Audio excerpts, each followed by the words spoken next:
Eu não ia dar corda. Aí vocês ficam dando corda pra ele, aí ele faz Eu essas vou coisas. fazendo quadro pra ele. Vai ser legal. Queria ter um Mas é relógio bonito, desse. é muito bonito. Galera, é o legal. seguinte, ó.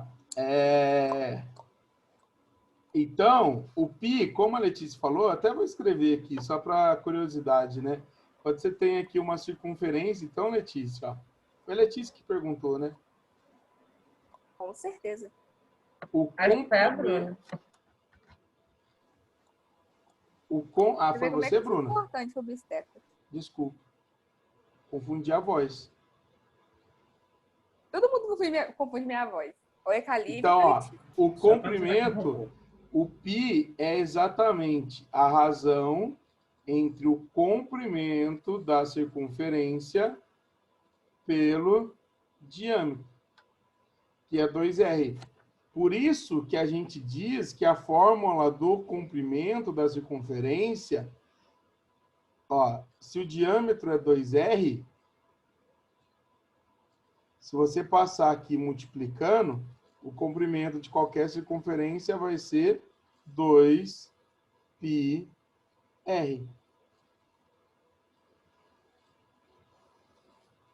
Uhum. Sim? Uhum. Outro cara que é legal de falar é o φ.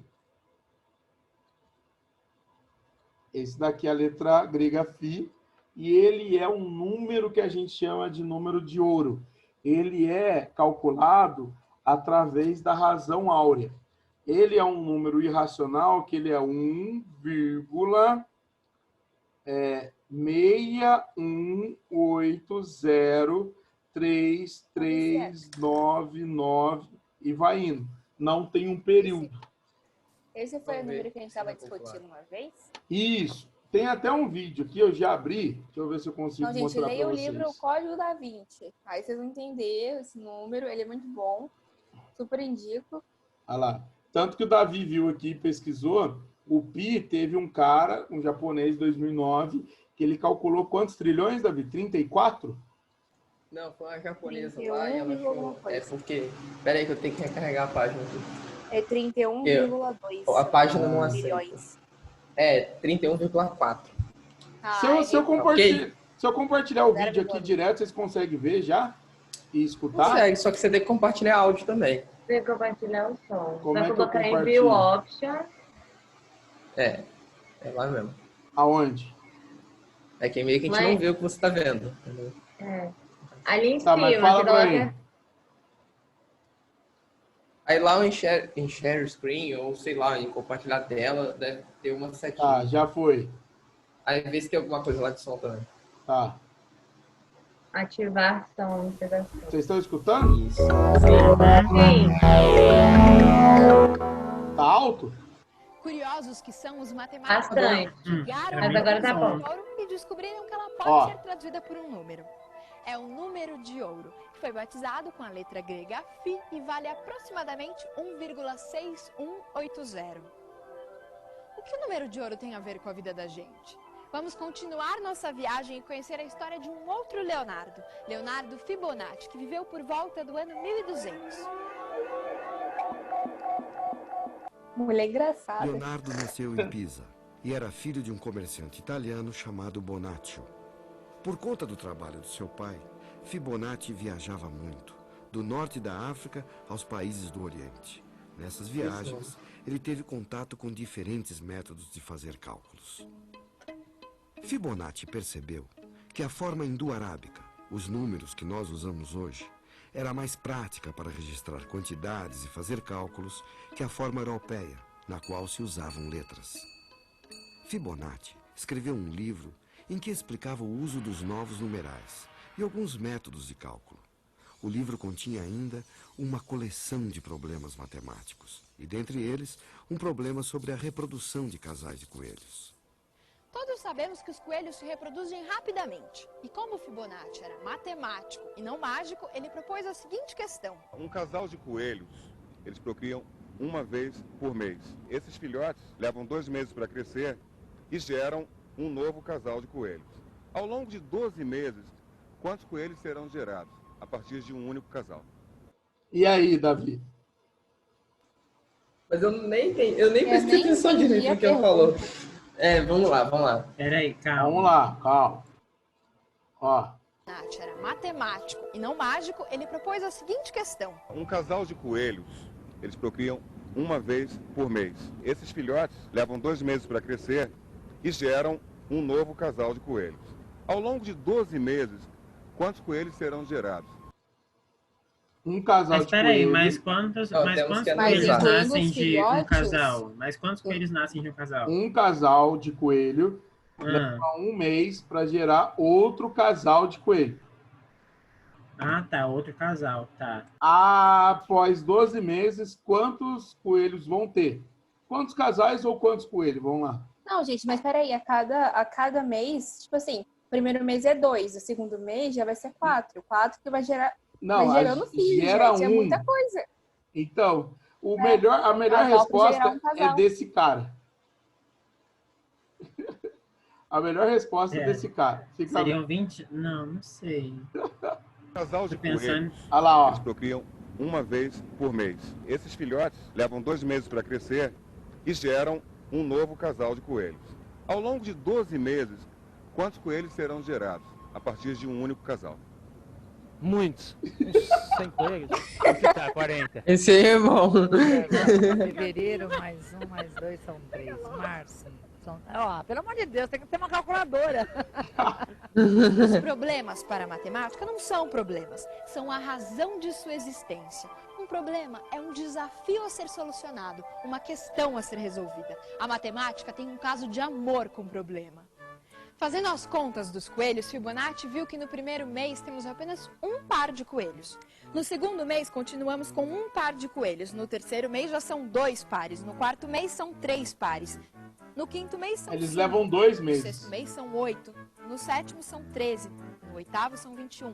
No nono, são 34. No décimo, são 55. No 11º, são 89. E, finalmente, em um ano, teremos 144 pares de coelhos. Ufa! O mais interessante... Vocês entenderam? Sim, é porque os filhotes também vão reproduzir. Isso que eu falei, tipo, nossa, Mas vai dar eles muito levam coelho. 2 meses, eles não levam 1, desculpa, para gerar. Então, no primeiro mês tem tá. 1. Por isso que eu errei, Tá tá vendo? Por isso que explicado. errou. Foi. Eu achei Mas que aí- Antes eu ter acertado. O cara com explicou certeza. certo, eu que errei, desculpa. Vai. Calculadora. Tudo é que Olha lá, a ó. solução desse problema é uma sequência de números que tem uma propriedade curiosa. Ó, A partir do terceiro termo, Você pode cada dividir? número é obtido pela soma Ó. dos 2 anteriores. não, Dá uma olhada. Ah, tá. 2 é igual a 1 Fibonacci. mais 1. isso. 3 é igual a 2 mais 1. 5 é igual a 3 mais Essa é a 2. sequência de Fibonacci. 8 é igual a 5 mais 3. Que vai dar, ó, essa sequência que vai dar a razão áurea, que é o Φ, que é o número de ouro. Presta atenção. Essa é a parte mais importante para entender o que é o Φ. 13 é igual a 8 mais 5. E assim segue indefinidamente. Essa sequência de números 1, 1, 2, 3, 5, 8, 13, 21, 34, 55, 89 e por aí vai, ficou conhecida como sequência de Fibonacci. Bom, aqui tem um fato muito curioso. Se pegarmos os números da sequência de Fibonacci, a partir do segundo número, e dividirmos pela própria sequência de Fibonacci, a partir do primeiro número, vamos obter valores que convergem para o número 1,6180. Olha lá, você viu? Ele está pegando um número e dividindo pelo seu antecessor. E aí você vai ver que essa divisão vai começar a dar constante. Vai convergir, vai aproximar, vai convergir para o número de ouro. Ou seja, o número de ouro. É assim que surge o número de ouro, através da Legal. razão áurea. Mais curioso ainda é que algumas plantas e Ó, árvores essa é a parte mais crescem da de hora. acordo Mostra com pra a Bianca. sequência de Fibonacci. Olha só, algumas árvores se ramificam de acordo com os números de Fibonacci. Embaixo um ramo, depois 2, mais acima 3, 5 e por aí vai. Será mesmo coincidência? Provavelmente não é mera coincidência que a natureza tem algumas sequências de números ou alguns números que são fixos em seus organismos. Então, por exemplo, eu sei dizer para você se uma planta é ou não da família do lírio, mesmo que essa planta venha do Japão ou do Nepal e eu nunca a tenha visto, simplesmente por conhecer o número de pétalas ou o número de estruturas sexuais que essa planta tem. Então eu não sei exatamente dizer se a natureza sabe contar, mas sem dúvida ela segue alguns padrões matemáticos, né, dentro de uma organização que permitem com que a gente, como biólogo, reconheça esses padrões e possa lançar a mão deles para organizar essa natureza da maneira que a gente considera mais conveniente. Ou seja, a Bianca só tem emprego graças a mim. Exatamente. Isso aí é uma coisa importante de destacar. O José entendeu? só tem emprego graças a mim. É isso aí. O Júnior, graças a mim. Também. Aí qual que é a mais importante? Matemática. Matemática. O número de ouro ele seria tipo o número que... eu não vou falar o número... eu não sei como é que eu vou explicar É o número. isso. Calma. Vamos lá, depois você fala. Dentro Cara, dessa essa concha parte é mora um mágica. pequeno molusco chamado Nautilus. E é ele mesmo quem constrói sua casa. À medida em que o Nautilus vai crescendo, ele vai construindo um novo quarto para morar. E cada novo quarto é maior que o anterior, exatamente na proporção da sequência de Fibonacci. Cara, você acredita? O primeiro quartinho que ele faz ali é de um tamanho 1. O segundo tem um tamanho 1. O terceiro, tamanho 2. Depois, o outro, tamanho 3. Ele vai seguir a sequência. Vai seguindo a sequência. E olha o desenho que a gente consegue formar. Por exemplo, aqui está a sequência de Fibonacci de forma geométrica. A espiral. Ó, porque aqui você tem um quadradinho de área 1, outro quadradinho de área 1, um de área 2, outro de área 3, área 5, área 8, área 13. Aí você vai pegando as áreas não, né? O comprimento, desculpa. Que a área tem que ser o valor do lado vezes os lados, mas o ladinho deles, né? E assim por diante. Da concha do Nautilus Aí vai indo, tem ó. uma propriedade interessante. Igualzinha a concha. Se tomarmos qualquer uma das câmaras e ampliarmos, ela vai se encaixar perfeitamente na câmara seguinte.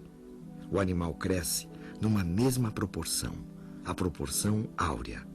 E o mais impressionante é que se todas as câmaras forem aumentadas na mesma proporção, todas elas vão se encaixar nas câmaras adjacentes. E assim por diante. É só, por exemplo, o que ele está falando é o seguinte, o que é crescer na razão áurea?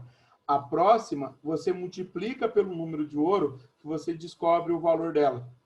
Então, ó, aqui está essa câmera. Para você descobrir a próxima, você multiplica pelo número de ouro, você vai ter a razão. Porque quando você dividir o espaço dessa câmera pelo da anterior, vai dar um número de ouro.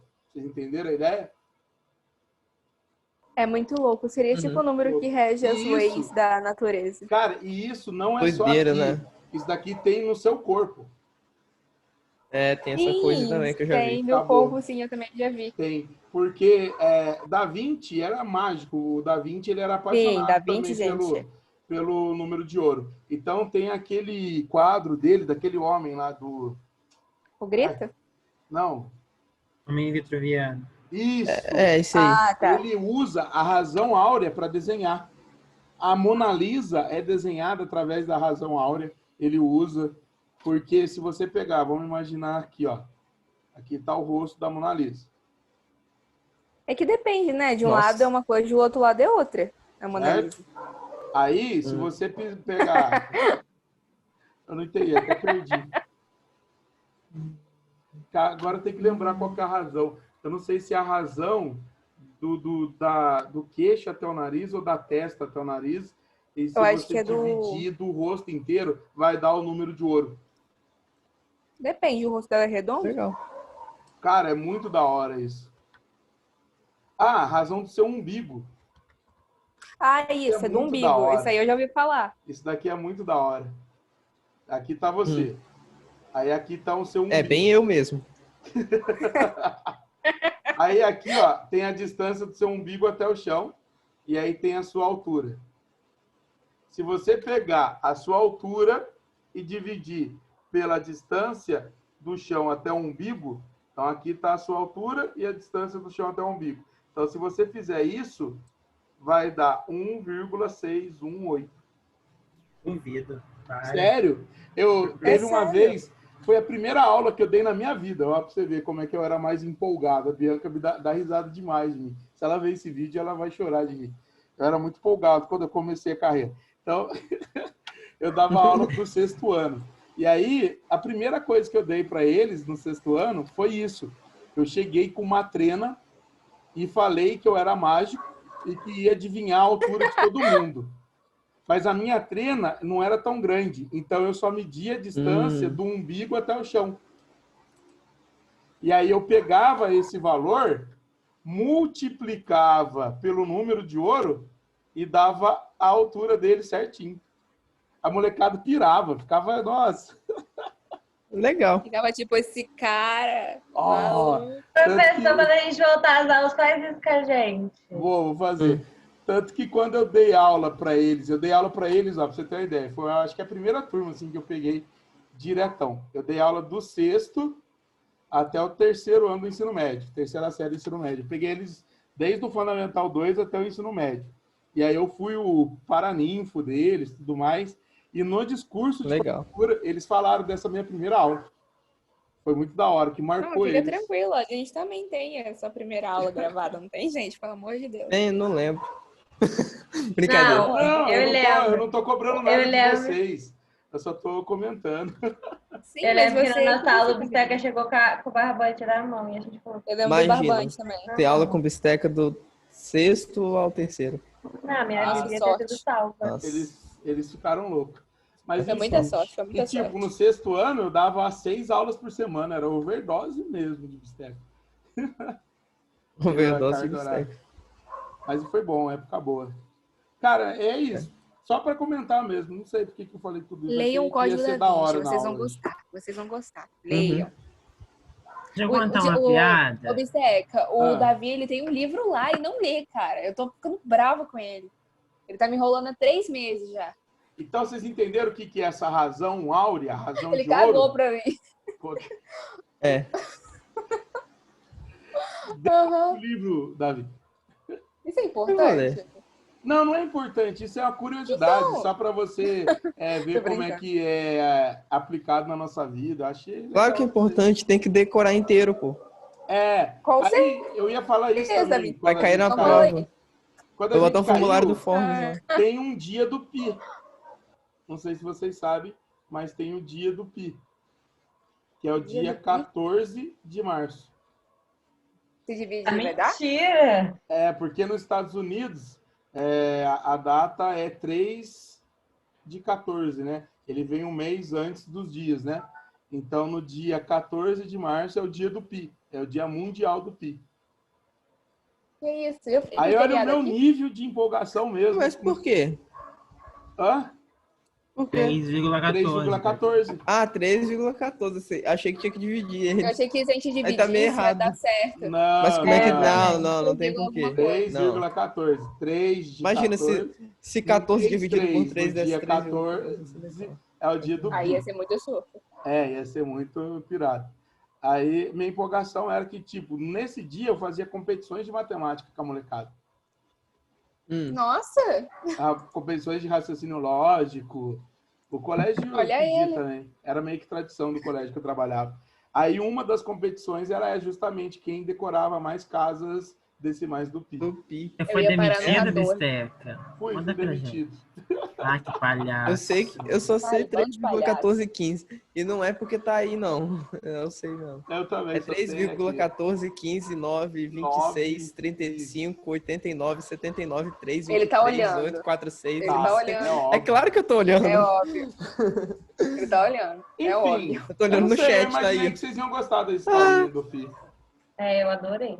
Vocês entenderam, então, o que é um número irracional? Um número irracional ela é uma dízima não periódica. Mas não tem só o Pi e o Fi, tem vários. É que esses dois são os mais famosos, assim, dentro do universo da matemática.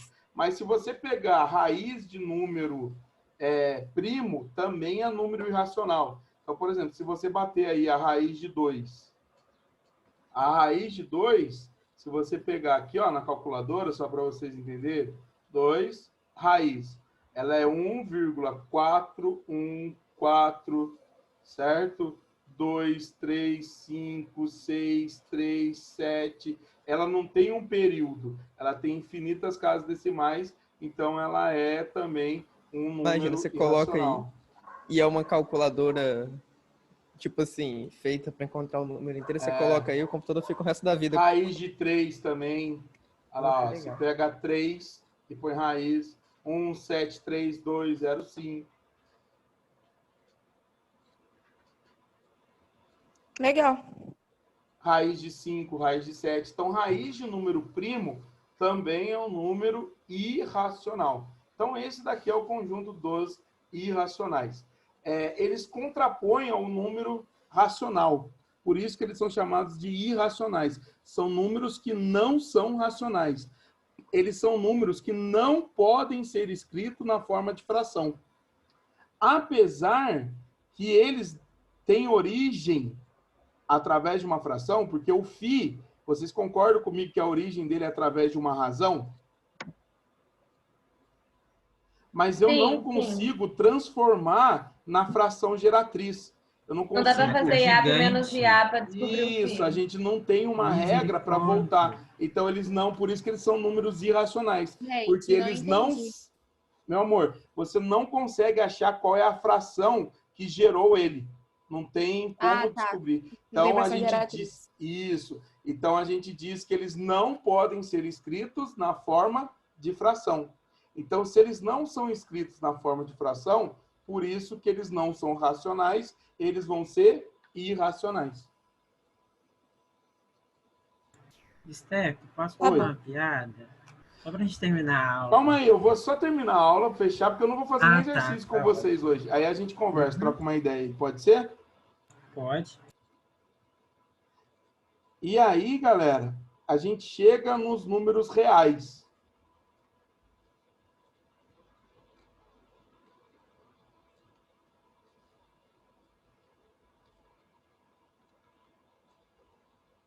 O que é o conjunto dos reais? São números racionais ou irracionais. Então, todo número x que é racional ou irracional, então o conjunto dos reais é qualquer valor x, número x, tal, que x é racional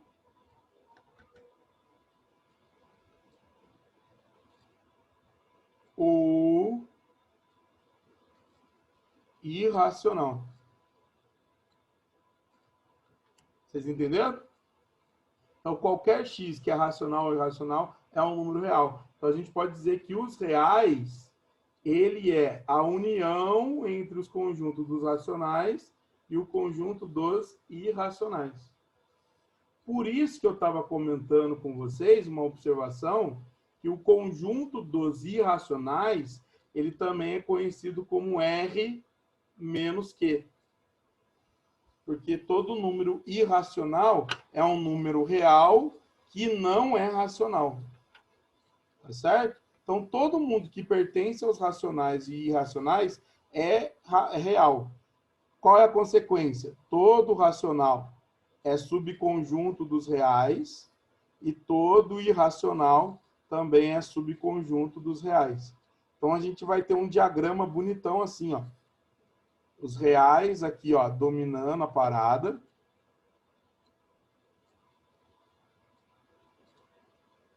De um lado, você vai ter os racionais. E do outro lado, os irracionais. Opa, eu escrevi R para racionais, desculpa. Aqui.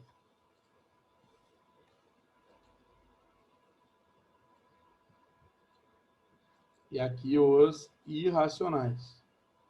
E aí você vai ter aqui dentro do conjunto os inteiros, dentro do racional. Então, o inteiro é subconjunto do real.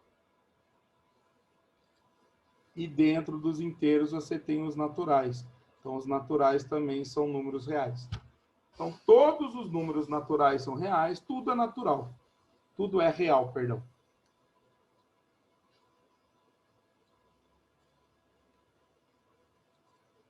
Tudo bem? Tudo bem, o real é a maior razão de todos, né? Na verdade não, porque vai ter outro. Fora do real vai ter um que é chamado de conjunto dos imaginários. Mas isso é um papo só pro segundo ano. O povo fica dando spoiler pra gente. Eu queria saber o que é. É bem legal. É que aí na semana que vem eu até comento um pouquinho com você ali, que eu não terminei a aula ainda. Eu fiz um conjunto, vou até salvar essa aula aqui, né? Que aí eu uso ela na semana que vem. Mas é isso. Como é aula à tarde, vocês fizeram o sacrifício de vinho, eu agradeço demais mesmo. Aí eu tentei fazer uma aula mais leve também. É tranquilo. Adorei, inclusive. Tá bom, Bisteca. Muito obrigada. Calma aí. Gente. Oi.